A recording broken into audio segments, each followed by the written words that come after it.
Do you see food as a source of pleasure and great health? Or are you dealing with a constant losing battle of the urges to eat junk food and sugary-laden chemical processed foods that are having a negative impact on your life and your health? Can you honestly say that without hesitation that your eating habits are healthy? I'm Dr. Joel Feeman, and today I want to talk with you about developing a good habit of eating healthy, clean, natural foods. From the beginning, two of mankind's most needed prevalent necessities were that of food and shelter. And although these things are still two of life's most important and needed necessities, things have now changed entirely. In other words, most people don't find themselves gardening and hunting and gathering their food sources. Instead, they go to the grocery store. And if you're like most people, you find that to be an inconvenience to have to go to the grocery store to pick up your food and to make a shopping list and go get those things, but not only that, to then prepare those for yourself. After all, you work all day long, your busy schedule is just, it's endless it seems, with all the tasks that each day presents itself, and then to go home and think about what am I going to eat, how long is it going to take, do I have all the things to make those things? It gets to be a struggle for many people, a stress that many people would prefer just to simplify and order out some sort of takeouts or have a food that can just pop in the microwave or an oven, but is not necessarily home cooked and healthy. Well, although there are other forms to have quicker and faster, more convenient food sources, the real issue comes down to quality. The sad hard truth is the fact that although many of these different foods that people consume are quicker and easier to prepare, the harsh truth is that there's low quality. In fact, much of this stuff is very high processed, in fact, ultra processed, and laden with toxins and depriving the body of the nutrition that the body needs to thrive and heal and be at its best. Then, if that's not bad enough to think about the harshness of having to buy and prepare foods, then you have the consciousness of dieting. I oftentimes teach our patients when it comes to trying to lose weight and improve health or even lifestyle coaching, when the people think about dieting, they're oftentimes thinking about what they can't have, the restrictions that come along with that, instead of what they can have. So in other words, let's say you're at a family gathering, you go out to eat, the mentality of most people is the fact that if I eat healthier, if I avoid certain chemically laden fried junk type of foods, then you're looked upon as being a diet. And that mentality is not right and it needs to change. Just because you choose to make a transition, to make your health better, to improve your life and to work towards your goals, doesn't mean that you have limitations and restrictions. What it really means is that most people all around you don't really care enough about their bodies and their long-term vision of their life and their health to make those choices. So don't put those labels and restrictions on yourself ever, but instead make sure you look at it and say, you know what, I choose life, and because I choose life and I choose a vibrant, healthy future to do all the things that I like to do in years to come, I'm choosing not to trash my body.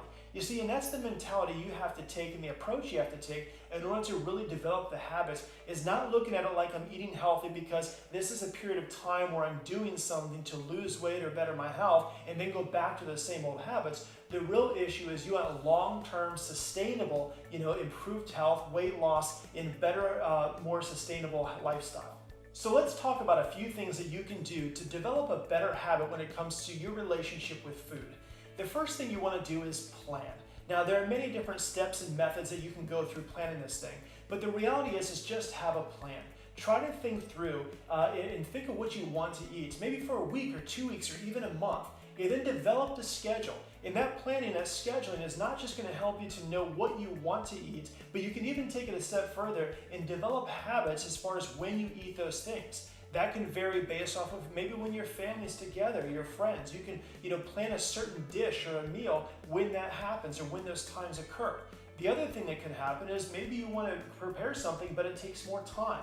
Try to choose a day or a time that is more suited for that particular dish. In other words, if you have a little bit more time, generally speaking on Wednesday or Thursday nights for that matter, then choose maybe during those times to have those particular meals. But on the other hand, if you know that Mondays and Wednesdays are crazy busy, the kids have to be here, I get home from work late, on that particular day, within the same sense, plan accordingly. So maybe consider something like a casserole or something that's in a crock pot where all you have to do is you throw it. Maybe you can even make larger quantities in terms of soups and things like that and freeze them. So all you have to do in the morning is you pull it out, and when you get home, you just have to warm it up, but it's already prepared.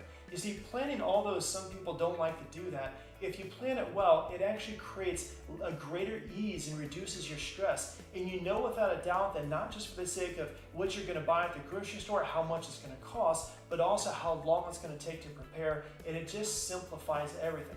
But the first most important thing is you have to have that plan, and plan around your goals long term. So in other words, if you plan to be healthy in 5, 10, 15, 20 years from now, then make sure that as you plan your daily and weekly and monthly meals, then in the same sense, keep that in mind so you're not binging or showing up to the grocery store where you're starving and you buy things that you know without a doubt you shouldn't have bought, but instead have those plans, and I guarantee you it's going to help you immensely. Additionally to planning, you also want to make sure when you think of your goals again long term, you're thinking long term and sustainable, right? So you want to have food choices that you know in your mind are not just something that you're tolerating, but things that you can actually enjoy, the healthy alternatives.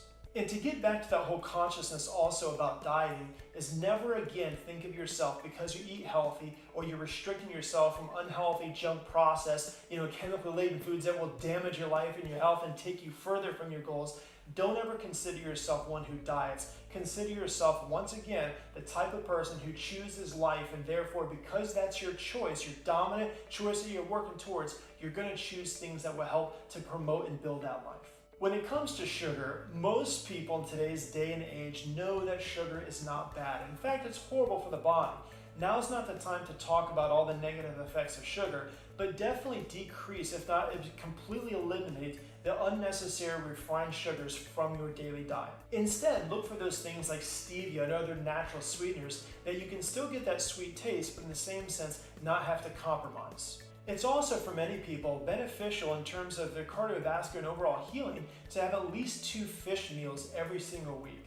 That's going to help give you those healthy fats that your body needs to be able to thrive and be at its best. Furthermore, you want to make sure you're eliminating harmful oils, the things like your vegetable oils. Instead, cook with something and use on a regular basis, things like your coconut oil. Hemp oil is another good one that I add to my daily diet on a daily basis. There's also other things like your macadamia nut oil, your flax oils, many of these different things. Is your coconut oil is going to be a saturated fat, which is a healthier source. But in the same sense, you're going to need stuff like the hemp and the macadamia nuts and other flax, so that way you're getting a good balance of wholesome omega-3 and omega-6 essential fatty acids. Always make sure you're eating clean, meaning that you're eating organic food anytime you possibly can. Eat lots of bright colored green leafies at least 3 times a week, but if you can, every single day, which will help give your body the vitamins, minerals, and nutrients. There's many different ways you can eat them raw, but you can also prepare them in ways that your body can still benefit from doing so. And then, of course, as I mentioned previously, try to cut out all the processed foods. When you make those plans and you're planning for long-term health, then you want to make sure as you're going through there, look for those healthy alternatives. Don't compromise and really stick with it. And if you are still stuck on something, like in terms of like a soda or you want your sweets, look for those things that are naturally sweetened. Look for something like Zevia to where you're not getting the high fructose corn syrup. Stay away from fat-free and never touch sugar-free either, because those things have chemicals on there that have harsh side effects. Something else to consider is the fact that when you're thinking about planning your meal and you're choosing these healthy alternatives, always remember that when you're buying those, if you're the one that's responsible for buying the groceries or making that list, then make sure you think about not just your health, but the other people that you may be feeding. Don't deprive them and toxify their body because maybe a child says, well, I want this instead. Totally understand, have kids, get that for sure. But in the same sense, as a parent, I'm responsible for making sure my kids are well taken care of so they too have a bright, healthy family ahead of them in a good life. So I want to make sure, and you do as well, that you're preparing for the future, not just for yourself, but for them. Cooking at home does not have to be a chore. Look for those dishes, as I mentioned before, that are easy to fix. Everybody has a different level of how much they can cook, how much they desire or love to cook, and their time availability. So look for the healthy alternatives that fit your schedule in terms of your desires as well as your time restraints and the budget for that matter. So although those were just a couple simple tips and could be expounded upon much, much more, those are designed to help you to take your food habits to the next level. Order healthy food next time you're out at a restaurant. Limit your salad dressing. Never get anything that has sweetener in it, especially from a restaurant. Choose to plan your meal, and by doing so, you're choosing to plan for a healthy life. Again, I'm Dr. Joel Feeman, here to help empower you with truth and knowledge so you know exactly what it takes to get healthy for you and your entire family. Until next time, God bless.